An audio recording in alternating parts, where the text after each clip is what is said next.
Fiksisme dan Kreasionisme oleh Cavier tahun 1769 sampai 1832.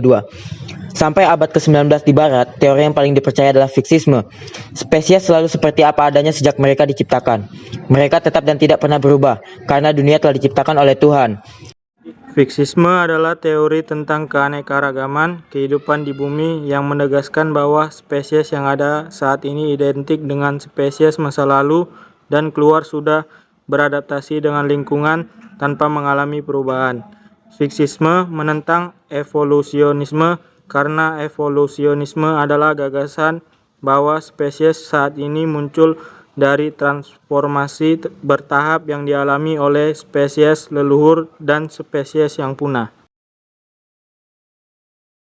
A'udzu billahi minasy syaithanir rajim. Bismillahirrahmanirrahim. Walaqad khalaqnal insana min sulalatin min tin.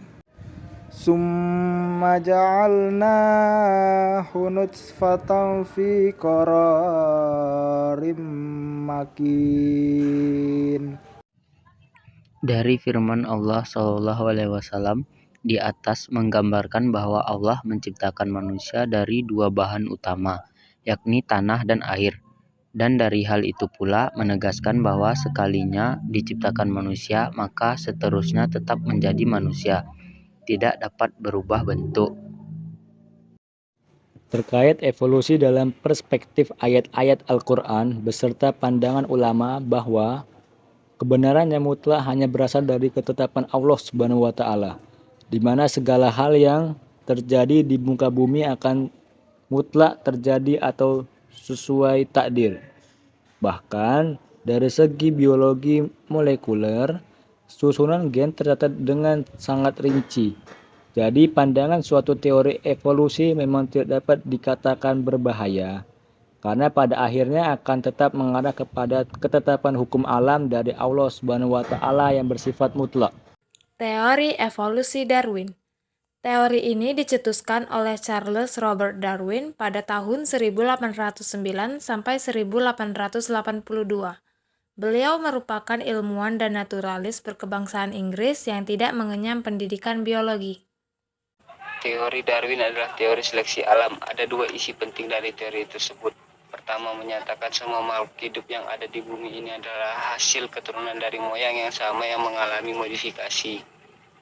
Darwin justru menegaskan dalam bukunya yang paling fenomenal berjudul The Origin of Species bahwa suatu individu atau spesies bukanlah bersifat tetap, akan tetapi seluruh makhluk hidup itu bersifat fleksibel atau dapat berubah bentuk.